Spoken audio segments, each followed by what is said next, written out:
नमस्कार दोस्तों, आपके अपने चैनल हमारे संस्कार में आपका बहुत बहुत स्वागत है। आज हम आपके लिए लेकर आए हैं सावन मास कथा अध्याय 12। लेकिन उससे पहले अगर आप हमारे चैनल पर नए हैं और अभी तक आपने चैनल को सब्सक्राइब नहीं किया है तो सभी से हाथ जोड़कर निवेदन है कि प्लीज़ हमारे चैनल को सब्सक्राइब करें, वीडियो को लाइक करें, ज़्यादा से ज़्यादा शेयर करें ताकि इस कथा के श्रवण का लाभ और लोगों को भी मिल सके। बेल आइकन को दबाना ना भूलें ताकि हमारी आगे आने वाली वीडियो की जानकारी आपको नोटिफिकेशन के जरिए मिल जाया करे। जय मन भावन जय अति पावन, शोक न शामन शिव शंभो। सहज वचन हर जलज नयन, वर धवल वरन तन शिव शंभो। विपद विदारन अधम उबारन, सत्य सनातन शिव शंभो। सहज वचन हर जलज नयन, वर धवल वरन तन शिव शंभो। मदन कदन कर पाप हरन, हर चरण मनन धर शिव शंभो। विभूषण विश्वरूप परलंकर, जग के मूलाधार हरे। पार्वती पति हरे हर शंभो, पाहि पाहि दातार हरे। ओम नमः शिवाय। हर हर महादेव, बम बम भोले। आप सभी पर भगवान भोलेनाथ की कृपा हमेशा बनी रहे, आपके घर में अन्न के भंडार हमेशा भरे रहें। तो चलिए अब शुरू करते हैं सावन मास में सुने जाने वाली सावन महात्म्य की कथा का आगे का वृतांत। लेकिन उससे पहले, जैसा कि आप सभी जानते हैं, इस कथा के अंत में हम एक कथा आपको और सुनाते हैं। उस सभी से अनुरोध है कि आप उस कथा को पूरा सुनिएगा और अपनी राय हमें कमेंट्स बॉक्स में ओम नमः शिवाय हर हर महादेव लिखकर जरूर बताइएगा। महादेव जी कहते हैं, देवी पार्वती सोमेश्वर से ईशान कोण में वारारोह देवी से पूर्व भाग में परम उत्तम सर्वेश्वर देव विराजमान हैं। उनके समीप भक्ति पूर्वक जाकर मनुष्य अणिमा आदि सिद्धियां प्राप्त कर लेता है। सर्वेश्वर की स्थापना सिद्ध होने की है। जो मनुष्य भक्ति पूर्वक उनका दर्शन करता है वह सभी पातकों से मुक्त होकर सिद्ध लोक में जाता है। काम, क्रोध, भय, लोभ, राग, ईर्ष्या, दंभ, आलस्य, निद्रा, मोह, अहंकार यह सिद्धि में विघ्न डालने वाले दोष हैं। सिद्धेश्वर के पूजन से इन सभी दोषों का नाश होता है। ऐसा जानकर प्रयत्न पूर्वक वहाँ की यात्रा करें। सिद्धेश्वर के पूर्व भाग में थोड़ी ही दूरी पर कपिलेश्वर लिंग प्रतिष्ठित है, जिसके दर्शन से सभी पापों का नाश हो जाता है। प्राचीन काल में कपिल नाम से प्रसिद्ध एक राजऋषि हुए। उन्होंने वहाँ बड़ी भारी तपस्या करके उत्तम सिद्धि प्राप्त की और शिवलिंग की स्थापना करके मेरे समीपता पाई है। उस लिंग में मैं सब लोगों के हित के लिए सदा निवास करता हूँ। जो शुक्ल पक्ष की चतुर्दशी तिथि में 7 बार सोमेश कपिलेश्वर का दर्शन करता है वह गोदान का फल पाता है। जो वहाँ तिलमयी धेनु अर्थात गाय का दान करता है वह एक एक तिल की संख्या के बराबर युगों तक स्वर्गलोक में निवास करता है। दंडपाणेश्वर से निकट ही गंधेश्वर नाम से प्रसिद्ध उत्तम शिवलिंग है। गंधर्व राज धनवाहन ने वहाँ कठिन तपस्या करके उस शिवलिंग को स्थापित किया है और उसकी पुत्री गंधर्व सेना ने भी यहाँ पर शिवलिंग की स्थापना की है। जो मनुष्य पवित्र होकर यत्न पूर्वक गंधर्वेश्वर का पूजन और दर्शन करता है वह गंधर्वलोक में जाता है। जो उत्तरायण आने पर अग्नि तीर्थ में स्नान करके गंधर्व पूजित उस शिवलिंग का पूजन करता है वह मोक्ष को प्राप्त होता है। इस महात्म्य का श्रवण और अभिनंदन करके भी मनुष्य महान भय से मुक्त हो जाता है। गंधर्वेश्वर के पूर्व भाग में गौरी जी के समीप विमलेश्वर नामक लिंग प्रतिष्ठित है, जिसका शरीर क्षय रोग से भरा हुआ है। वह भक्ति पूर्वक विमलेश्वर का दर्शन करके सभी दुखों का अंत कर देता है और निर्मल पद को प्राप्त हो जाता है। वहीं रोगग्रस्त गंधर्व सेना रोग से मुक्त होकर विमल स्वरूप को प्राप्त हुई थी। इसीलिए पृथ्वी पर यह लिंग विमलेश्वर नाम से प्रसिद्ध हुआ।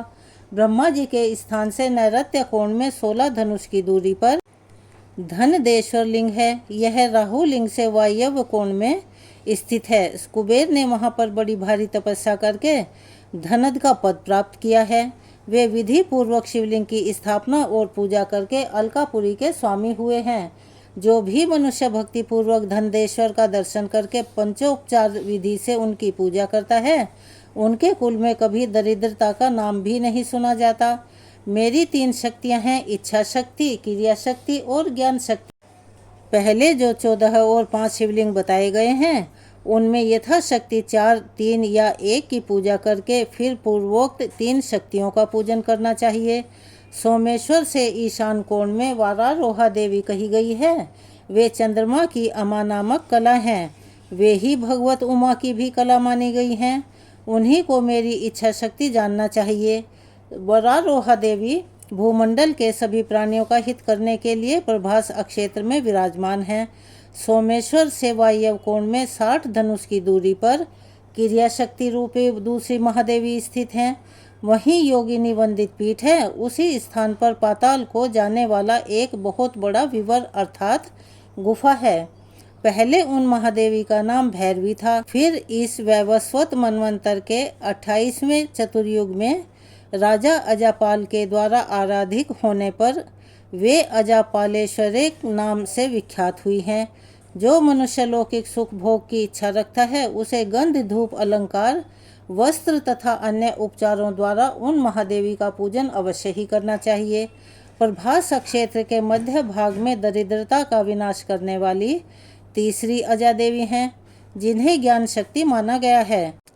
उनका स्थान प्राहेश्वर से दक्षिण भाग में है। अघासुर के साथ जब मेरा भयंकर युद्ध चल रहा था, उस समय मेरे क्रोध से अजा नाम की देवी प्रकट हुई। उनके साथ करोड़ों देवियां और भी थी। वे सब सिंह पर सवार थी। उनका रूप बड़ा ही सुंदर था। उन्होंने ढाल और तलवार लेकर बड़े बड़े दैत्यों का संहार किया। उनके भय से बहुत से दैत्य समुद्र की ओर भागे। देवी सिंहवाहिनी और उनके गणों ने उनका पीछा किया। वे दैत्य इधर उधर भागते हुए महासागर के समीप प्रभास क्षेत्र में जा पहुँचे। वहाँ कुछ तो मार डाले गए और कुछ पाताल में समा गए।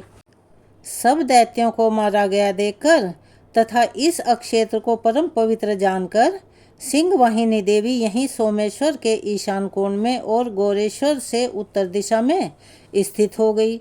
जो स्त्री पुरुष यहाँ उनके दर्शन करते हैं, वे 7 जन्म तक पूर्णतः सौभाग्यशाली होते हैं। जो मनुष्य वहाँ गीत, वाद्य तथा नृत्य करता है, उसके वंश में देवी की कृपा से कोई भी दुर्भाग्यवान नहीं होता। जो स्त्री वहाँ लाल रंग की बत्ती से युक्त दीपक को घी से जलाकर देवी को अर्पित करती है, उस बत्ती में जितने भी सूत होते हैं, उतने जन्मों तक वह सौभाग्य को प्राप्त करती है। जो तृतीया को इस महात्म का पाठ करता है अथवा जो भक्ति पूर्वक इसे सुनता है या औरों को सुनाता है, वह संपूर्ण मनोरथ को प्राप्त कर लेता है। प्रभास अक्षेत्र में 3 दूती शक्तियां हैं। पहली का नाम मंगला देवी है, दूसरी को विशालाक्षी देवी कहते हैं और तीसरी चतुर देवी के नाम से प्रसिद्ध है।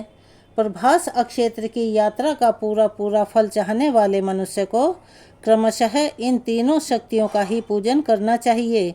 मंगला देवी ब्रह्मा जी की शक्ति कही गई हैं, विशालाक्षी श्री विष्णु की शक्ति मानी गई हैं और चतुर प्रिया देवी मेरी शक्ति हैं। महादेव जी कहते हैं, देवी पहले मंगला देवी की पूजा करनी चाहिए। वे अजा देवी के उत्तर भाग में निवास करती हैं। प्राहेश्वर के दक्षिण भाग में थोड़ी ही दूरी पर उनका स्थान है। सोमनाथ की प्रतिष्ठा के लिए जब सोम ने यज्ञ प्रारंभ किया, उस समय उसे देखने के लिए वहां आए हुए ब्रह्मा देवताओं का उसी देवी ने मंगल किया था, इसीलिए उसका नाम मंगला हुआ। जो नारी तृतीया को मंगला देवी की पूजा करेगी, उसके अमंगल और दुख पूरी तरह नष्ट हो जाएंगे। भगवान दैत्य सूदन से पूर्व भाग में वैष्णवी क्षेत्र दूती महादेवी विशालाक्षी हैं। योगेश्वरी से ईशान कोण में 100 धनुष की दूरी पर उसका स्थान है।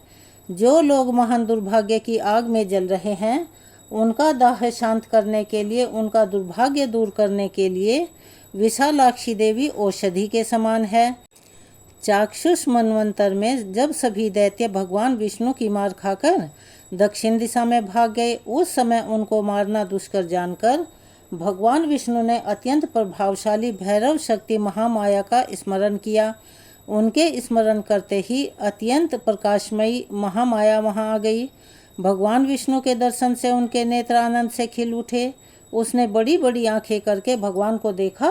उससे उसका नाम विशालाक्षी हो गया। इस कल्प में उसे ललितोमा के नाम से जाना जाता है। जो माघ मास में तृतीया तिथि को विधि पूर्वक उसका पूजन करता है, उसके वंश में कोई भी संतानहीन नहीं रहता। जो मनुष्य भक्ति भाव से उसका दर्शन करता है, वह दीर्घ काल तक निरोग, सुखी और सौभाग्यशाली होता है।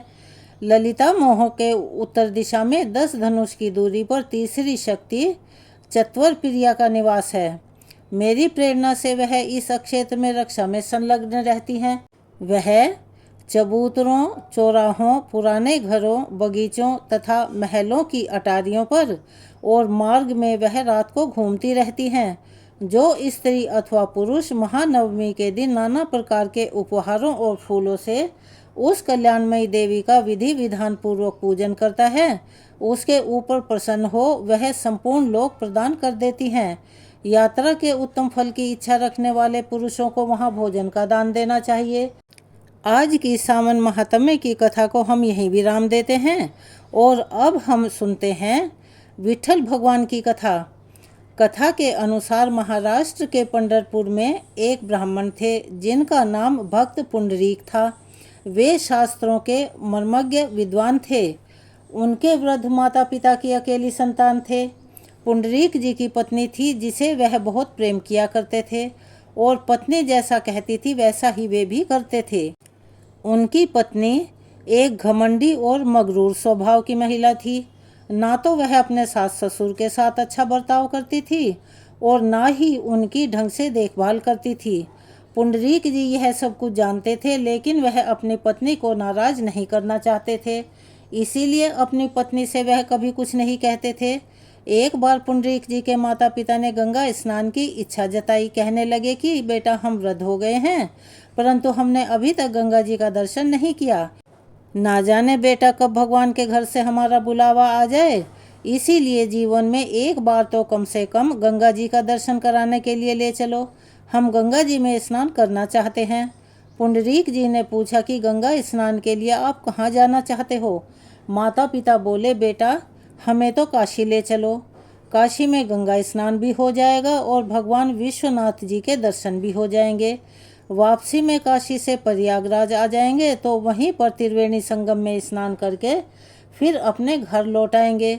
पुंडरीक जी ने सोचा, माता पिता तो वृद्ध हैं, अब यह कह रहे हैं तो इनकी बात मान ही लेते हैं। पुंडरीक जी ने हामी भर दी। जब उनकी पत्नी को यह बात पता चली कि वे अपने माता पिता के साथ गंगा स्नान के लिए जा रहे हैं, तब तो उनकी पत्नी बहुत नाराज हुई और पुंडरीक जी से बोली कि अपने माता पिता को गंगा स्नान के लिए ले जाने से पहले आपने मुझसे क्यों नहीं पूछा? मैं भी आपके साथ चलूंगी। पुंडरीक जी बोले, चलो, यह तो बहुत अच्छी बात है, हमें भी तुम्हारा वियोग नहीं सताएगा और मार्ग में बड़े आनंद से चलेंगे। पत्नी बोली, लेकिन मैं तो बहुत सुकुमारी हूँ, इतनी लंबी यात्रा में भला कैसे करूँगी? चलने से मेरे पैरों में छाले पड़ जाएंगे। तब पुंडरीक जी बोले, फिर बताओ तुम कैसे चलोगी? पत्नी बोली, मैं आपके कंधे पर चढ़कर चलूंगी। पुंडरीक जी को अपनी पत्नी से बहुत प्रेम था।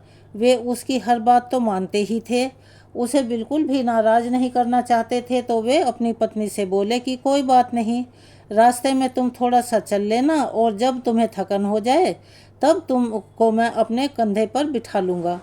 अब उन सभी ने मिलकर यात्रा शुरू की। पुंडरीक जी के बूढ़े माता पिता तो पैदल चल रहे थे और उनकी युवा पत्नी उसके कंधे पर बैठकर जा रही थी।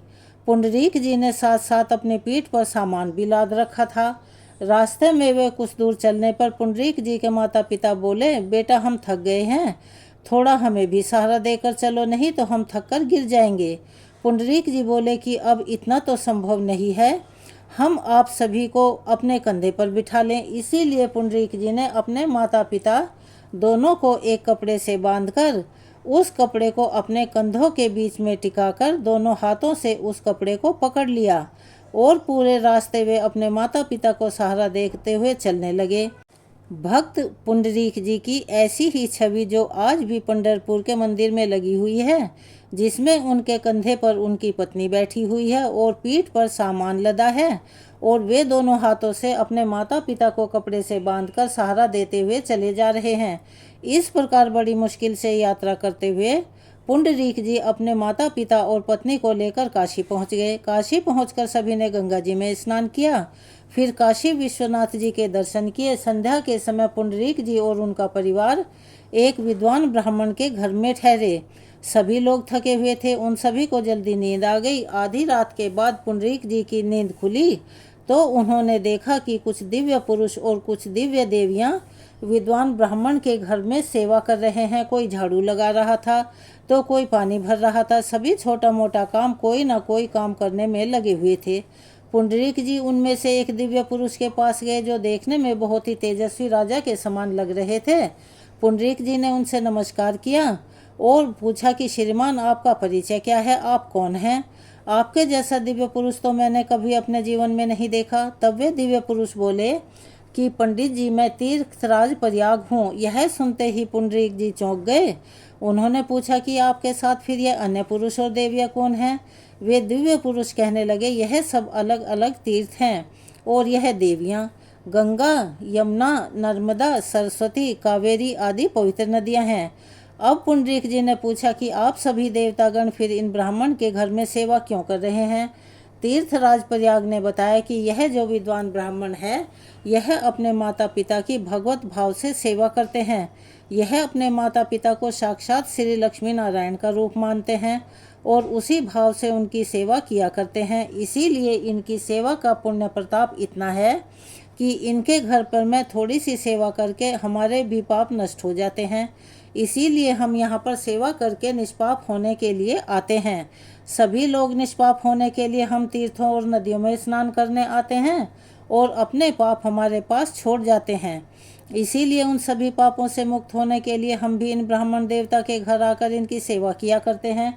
तीर्थराज प्रयाग की बात सुनकर पुंडरीक जी को सीख मिल गई। फिर उन्होंने अपने माता पिता की भी उसी प्रकार से सेवा करने का निश्चय किया।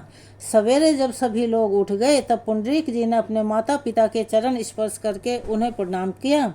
उनसे कहा, माता जी, पिताजी, मुझे क्षमा कर दीजिए। एक पुत्र का धर्म होता है कि अपने माता पिता की सेवा करे और उन्हें सुखपूर्वक तीर्थ यात्रा करवाए, लेकिन मैं आपको पूरे रास्ते कपड़े से बांधकर घसीट कर ले आया।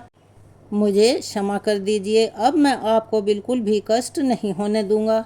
अब वापसी की यात्रा करनी थी। उनकी पत्नी पुंडरीक जी के कंधे पर बैठने को तैयार थी। पुंडरीक जी शरीर से हष्ट-पुष्ट और बलवान थे, इसीलिए उन्होंने अपने एक कंधे पर तो अपने पिताजी को बिठाया और दूसरे कंधे पर अपनी माताजी को बिठा लिया। यह देखकर अब तो उनकी पत्नी नाराज हो गई और फिर कहने लगी, यह आप क्या कर रहे हैं? आपके कंधे पर तो बैठकर मैं ही चलूंगी, आप अपने माता पिता को क्यों बिठा रहे हैं? पुंडरीक जी ने अपनी पत्नी से कहा, भाग्यवान, अब मैं अपने माता पिता को कोई कष्ट नहीं होने दूंगा, इसीलिए मैं उन्हें कंधे पर बिठा कर ले जा रहा हूँ और अब तुम्हें पूरे रास्ते पैदल ही चलना है। पत्नी बोली, मैं इतनी दूर पैदल नहीं चल सकती। अगर आप मुझे अपने कंधे पर बिठाकर नहीं ले जाएंगे तो मैं यहीं रह जाऊंगी। यह सुनते ही पुंडरीक जी को भी क्रोध आ गया। पहली बार वह अपनी पत्नी से कठोर स्वर में बोले कि तुम चाहो तो यहीं रह सकती हो, लेकिन मैं तो अपने माता पिता को ही कंधे पर बिठाकर लेकर जाऊंगा। तुम तो हष्ट-पुष्ट हो, युवा हो, पैदल चल सकती हो, लेकिन मेरे माता पिता तो वृद्ध हैं, यह पैदल नहीं चल सकते, इसीलिए मैं इन्हें अपने कंधों पर ही बिठाकर लेकर जाऊंगा।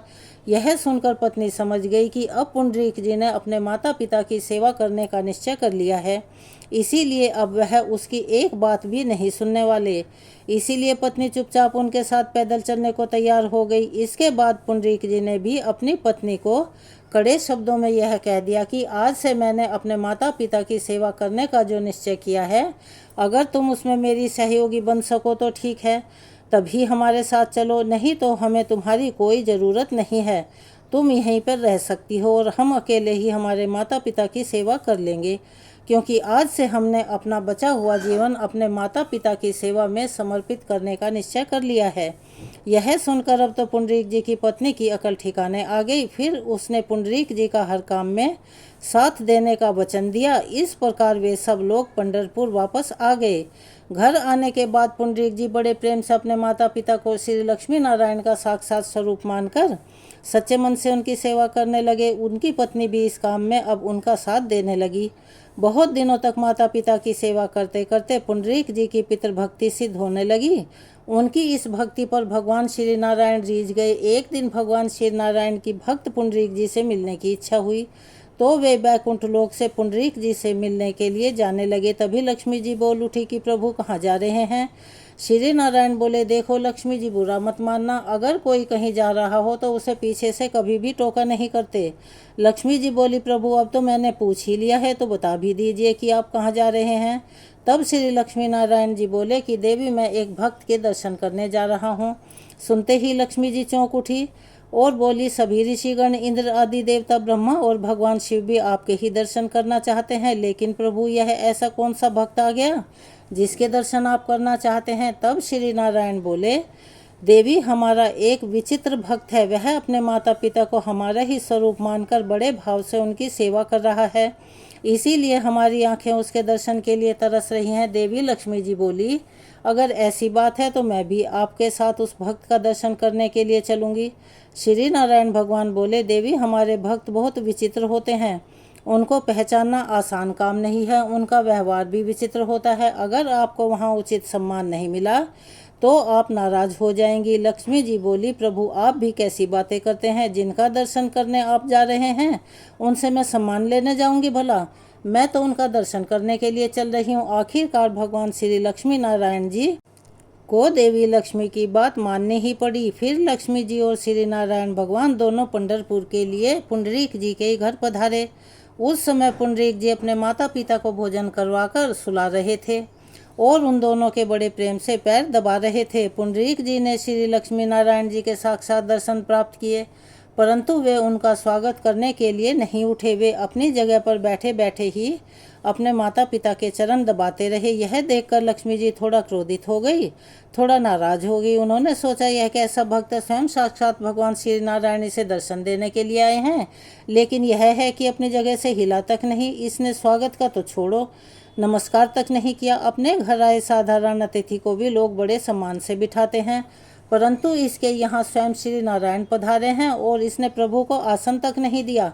श्री नारायण देवी लक्ष्मी जी को देख रहे थे कि उन्हें क्रोध आ रहा है। तब उन्होंने आंख के इशारे से पुंडरीक जी से बात की और उन्हें समझाया कि लक्ष्मी जी को गुस्सा आ रहा है क्योंकि यह हमारा सम्मान चाहती है। पुंडरीक जी समझ गए और उन्होंने अपने पास ही पड़ी एक ईंट श्री नारायण की ओर फेंक दी और कहा कि प्रभु आप इस आसन के ऊपर खड़े हो जाइए। अगर भक्त के मन में भगवान के प्रति सच्ची श्रद्धा हो, भक्ति हो, तो अगर भक्त अपने भगवान को एक पत्ता भी भोग के रूप में देता है तो भगवान उसे तरह तरह के स्वादिष्ट पकवान समझकर बड़े प्रेम से ग्रहण कर लेते हैं। इसी तरह जब पुंडरीक जी ने आसन स्वरूप ईंट भगवान को दी तो भगवान ने उसे आसन समझा और बड़े प्रेम से उस ईंट पर खड़े हो गए। थोड़ी देर के बाद जब पुंडरीक जी के माता पिता को नींद आ गई तब वे उठे। उन्होंने भगवान श्री लक्ष्मी नारायण को साष्टांग प्रणाम किया। तब भगवान बोले, भक्त, हमारा उचित सम्मान न होने के कारण देवी लक्ष्मी जी आपसे कुछ नाराज हैं, इनके मन में कुछ दुविधाएं हैं, इसीलिए आप इनकी शंका दूर कीजिए कि आपने हमारा सम्मान क्यों नहीं किया। पुंडरीक जी बोले, प्रभु आप बुरा मत मानिएगा, हमने तो आपको बुलाया नहीं, तो आप यह बताइए कि आप हमारे घर पर क्यों आए हैं। तब भगवान श्री नारायण बोले कि तुम्हारी जो अपने माता पिता के प्रति भक्ति है ना, उस भक्ति से रीझ कर हम प्रसन्न हुए और तुम्हारे पास इसीलिए आए हैं और कि हमारा तुमसे मिलने का मन था। अब तो पुंडरीक जी ने हाथ जोड़कर कहा कि प्रभु, जिन माता पिता की सेवा के फलस्वरूप आप श्री लक्ष्मी नारायण स्वयं चलकर मेरे घर पधारे हैं, अगर मैं उन माता पिता की सेवा छोड़कर आपका सम्मान करने आता तो आप तो उसी समय अंतर्ध्यान हो जाते। यह सुनकर देवी लक्ष्मी और भगवान श्री नारायण दोनों मुस्कुरा दिए और बोले, भक्तराज, हम तुम्हारी भक्ति से बहुत प्रसन्न हैं, मांगो, हमसे क्या मांगना चाहते हो। पुंडरीक जी बोले, प्रभु आप माता पिता की सेवा करने वालों पर बड़े प्रसन्न रहते हैं। बताने के लिए जिस प्रकार आपने मुझे दर्शन दिए हैं उसी प्रकार से अपने इसी स्वरूप में सभी प्राणियों को दर्शन दीजिए, और जब मेरे माता पिता सोकर जाग जाएं तो उन्हें भी आप अपने इस मंगलमय स्वरूप का दर्शन देने की कृपा करें। तब श्री नारायण बोले, तथास्तु। ऐसा कहकर भगवान श्री नारायण उसी समय मूर्ति रूप में बदल गए, जिसमें भगवान उसी ईंट पर खड़े हुए हैं और अपने दोनों हाथों को कमर पर टिकाए हुए अपने भक्त की प्रतीक्षा कर रहे हैं। आज भगवान के श्री नारायण के उस स्वरूप को भगवान विट्ठल या पंढरीनाथ के रूप में पूजा जाता है, और उसी स्वरूप में भगवान श्री नारायण सभी को दर्शन देते हैं। यह थी आज विष्णु भगवान के विट्ठल स्वरूप की कथा। आप सभी को कैसी लगी कमेंट्स बॉक्स में अपनी राय अवश्य ही बताएं, और एक बार मेरे साथ प्यार से बोलिए, लक्ष्मी नारायण भगवान की जय, विट्ठल भगवान की जय। अगर आप हमारे चैनल पर नए हैं और अभी तक आपने चैनल को सब्सक्राइब नहीं किया है तो आप सभी से निवेदन है कि प्लीज़ हमारे चैनल को सब्सक्राइब करें, वीडियो को लाइक करें, ज़्यादा से ज़्यादा शेयर करें ताकि इन कथाओं का लाभ दूसरे लोगों को भी मिल सके। बेल आइकन को दबाना ना भूलें ताकि हमारे आगे आने वाली वीडियो की जानकारी आपको नोटिफिकेशन के ज़रिए मिल जाया करे। कमेंट्स बॉक्स में ओम नमः शिवाय, हर हर महादेव, बम बम भोले लिखना ना भूलें। अपना प्यार और सहयोग हमें ऐसे ही देते रहें। धन्यवाद।